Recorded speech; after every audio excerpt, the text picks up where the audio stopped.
ఆదిశేషయ్య లా మినిస్టర్గా ఉన్నప్పుడు తన అధికారాన్ని ఉపయోగించి అతని తమ్ముడు ఈశ్వర్ని పెరోల్లో తీసుకొచ్చి తప్పించిన కేసు ఒక కొలిక్కిరాని స్థితిలో లా కాలేజీలో తోటి విద్యార్థుల మధ్య ఏర్పడిన ఘర్షణకు ఆదిశేషయ్యే కారణమని పోలీసు శాఖ భావించడం వల్ల వారిని 10 రోజులు కస్టడీలో ఉంచి విచారించడానికి ఈ court అనుమతిస్తోంది.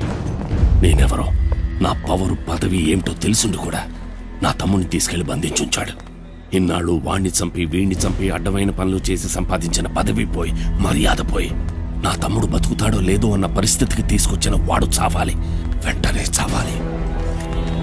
Mister Adiseshaiah, you have to cooperate with the police department. Please come with me. Sir, మీ తమ్ముడిని తప్పించిన కేసులో మినిస్టర్ పదవిని రాజీనామా చేశారు. లా కాలేజీ కేసు కోసం మీ ఎమ్మెల్యే పదవిని రాజీనామా చేస్తారా? 2 అబద్ధపు కేసులే. నా మీద పగ తీర్చుకోవడానికి ఎవరో ప్లాన్ చేసి నా తమ్ముడిని కిడ్నాప్ చేశారు. లా కాలేజ్ కేసు అంతే. సార్, లా కాలేజీ గొడవల్లో ఇన్వాల్వ్ అయిన 38 మంది స్టూడెంట్స్ మీద పోలీస్ కేసు పెట్టారు. వాళ్లలో 30 మంది మినిస్టర్ కోటాలో చేరినట్టు పోలీస్ ఎంక్వైరీలో చెప్పారే. పోలీసులకి దొరికిపోతే వాళ్ళకి ఎలా కావాలో అలా చెప్పిస్తారు. నేను లా మినిస్టర్ గా ఉండేవాడిని, ఈ మాత్రం నాకు తెలియదా? మిమ్మల్ని పోలీస్ కస్టడీలో ఎంక్వైరీ చేయడానికి పర్మిషన్ తీసుకున్నారే, దాని గురించి? నన్ను ఎంక్వైరీ చేసే ముందు నా తమ్ముడిని ఎవరు కిడ్నాప్ చేశారో ఈ పోలీసులను కనుక్కోమనండి.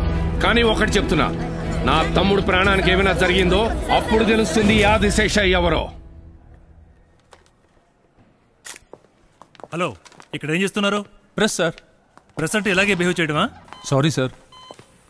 డాక్టర్, ఆయన condition. Please doctor. Very serious.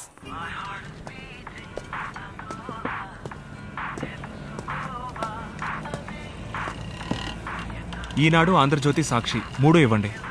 మనం సలహాలు ఇచ్చాం, ఒకడు ఏకంగా శిక్ష విధించాడు, చూసావా? ప్రతిరోజు పేపర్ తెరిస్తే అక్రమ సంబంధాలు, లంచాలు, దోపిడీలు, మానభంగాలు. ఈ వ్యాపారం చేస్తున్నందుకు సిగ్గుతో తలంచాల్సి వచ్చింది. కానీ ఇప్పుడే బాబు ఈ వ్యాపారం చేస్తున్నందుకు సంతోషంగా ఉంది. ఇదిగోండి, రోజు ఇలా న్యూస్ వస్తే ఎంత బాగుంటుంది.